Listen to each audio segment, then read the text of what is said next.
गर्मियों के दिन आ रहे हैं और महालक्ष्मी सेल्स आपके लिए तैयार है लेटेस्ट कंज्यूमर अप्लायंसेस के साथ। Branded air conditioners, best brands, best offers के साथ आपके लिए अवेलेबल है महालक्ष्मी सेल्स में। एयर कूलर्स जो आपके पूरे घर में ठंडी हवा से आपके दिन को और खुशनुमा बनाए। Single door refrigerator, double door refrigerators, inverter battery, deep freezers, visi cooler, LED televisions, semi and fully automatic washing machines, water purifier, RO plus UV, आटा चक्की, water dispensers, water coolers, mini refrigerators, सभी appliances best brands के best offers के साथ आपके लिए available है Mahalakshmi sales में।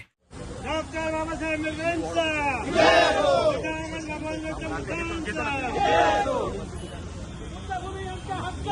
नाही कुणाच्या बापाची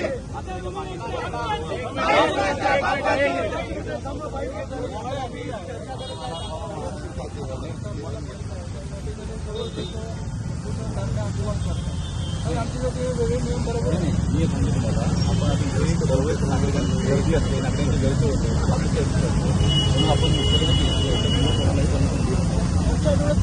नाही आपण दिल्ली परमिशन आपण देतो सोबत नाही रोखू नका ठीक आहे मोबाईल घेणार मागे घेणार याच्या आधीचं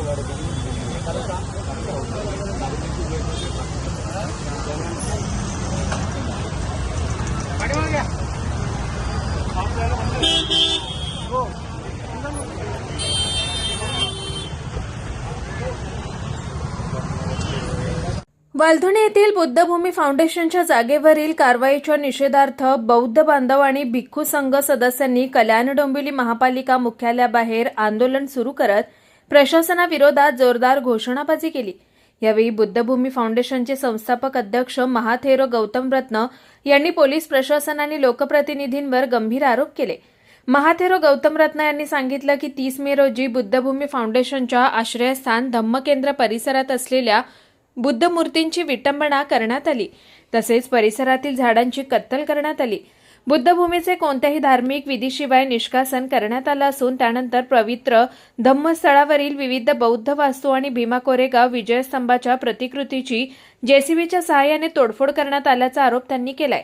या संपूर्ण कारवाईमागे कल्याण लोकसभा मतदारसंघाचे खासदार श्रीकांत शिंदे यांचा सहभाग असल्याचा आरोप करत त्यांच्या नातेवाईकाला उड्डाणपूल बांधकामाचे कंत्राट मिळाल्यामुळे आर्थिक फायद्यासाठी बुद्धभूमी फाउंडेशनची जागा ताब्यात घेण्याचा प्रयत्न सुरू असल्याचं गौतम रत्न यांनी म्हटलंय।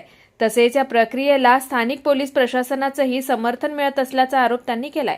बुद्ध मूर्तींच्या कथित विटंबनेमुळे देशभरातील बौद्ध बांधवांच्या भावना दुखावल्या गेल्या असून संपूर्ण बौद्ध समाजावर दबाव निर्माण करण्याचा प्रयत्न होत असल्याचा दावाही त्यांनी केलाय। या निषेधार्थ संविधानिक आणि लोकशाही मार्गाने शांततापूर्ण आंदोलन करण्यात येत असल्याचं त्यांनी स्पष्ट केलंय। गेल्या काही महिन्यांपासून विविध आंदोलनांच्या माध्यमातून या प्रकरणी आवाज उठवला जात असून संबंधित विभाग आणि पोलीस प्रशासनाला पूर्वसूचना देण्यात आल्याचंही त्यांनी सांगितलंय। मात्र आंदोलन दडपण्यासाठी दडपशाही, दंडुकेशाही आणि हुकुमशाही पद्धतीचा वापर होत असल्याचा आरोप त्यांनी केलाय। आंदोलनादरम्यान पोलीस प्रशासनाने शांततेत सुरू असलेल्या आंदोलनात हस्तक्षेप केल्याचा आरोप करत आंदोलकांनी न्याय तोडगा काढण्याची मागणी केली। यापूर्वी झालेल्या बैठकींमध्ये कोणताही ठोस निर्णय निघाला नसून केवळ आश्वासनांची पूर्तता केली जात असल्याचं महाथेरो गौतम रत्न यांनी सांगितलंय।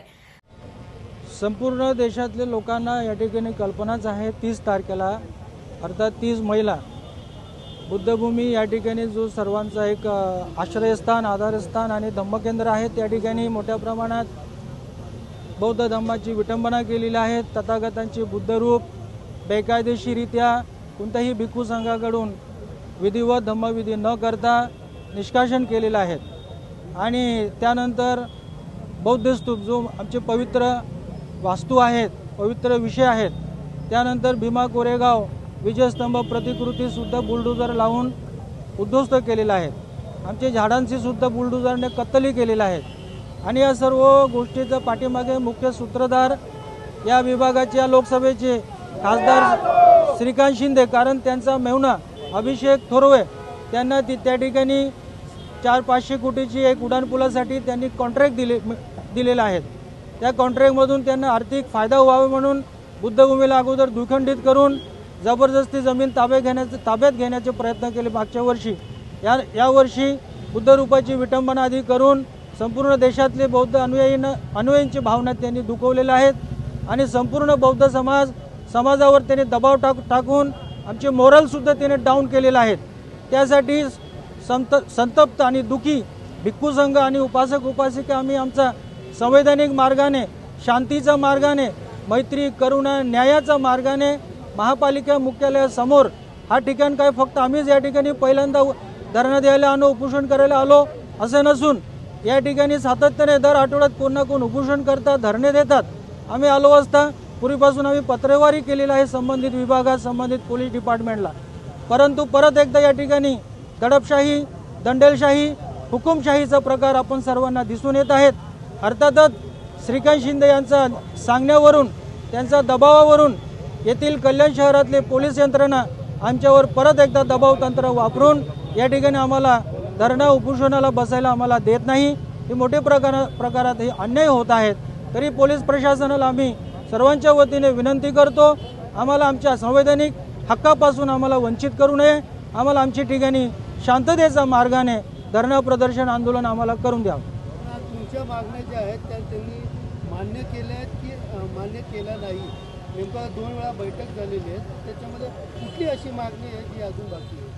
आमच्यासोबत बैठक घेऊन सुद्धा आम्ही कुठे बोलवतात तिथे आम्ही जात असतो मोठ्या आशेने.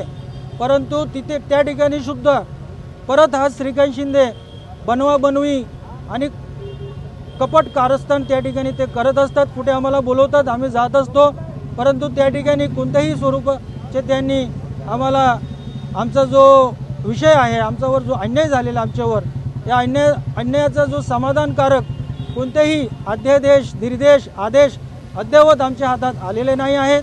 आमच्यावर न्याय व्हायला पाहिजे. न्याय आम्हाला मिळाले तर आम्ही निश्चितच हा धरणं प्रदर्शन काय आम्हाला यामध्ये बिलकुल आनंद नाही आहे. बिलकुल आम्ही स्वखुशीने हे करत आम्हाला भाग पाडलेला आहे. तर आगरी कोळी समाजाचे नेते राजाराम पाटील यांनी देखील या आंदोलनाला पाठिंबा देत 1932ला डॉक्टर बाबासाहेबांनी रायगडमध्ये कुळ कायद्यांचं आंदोलन केलं. 7 वर्षे आंदोलन चाललं, त्यामुळे आम्हाला जमिनीची मालकी भेटली असून तसाच प्रकार या ठिकाणी देखील असून भूसंपादन कायदेशीर होत नसल्यानं या आंदोलनात सहभागी झालो असून हे संपूर्ण देशाचं आंदोलन असल्याचं त्यांनी सांगितलंय.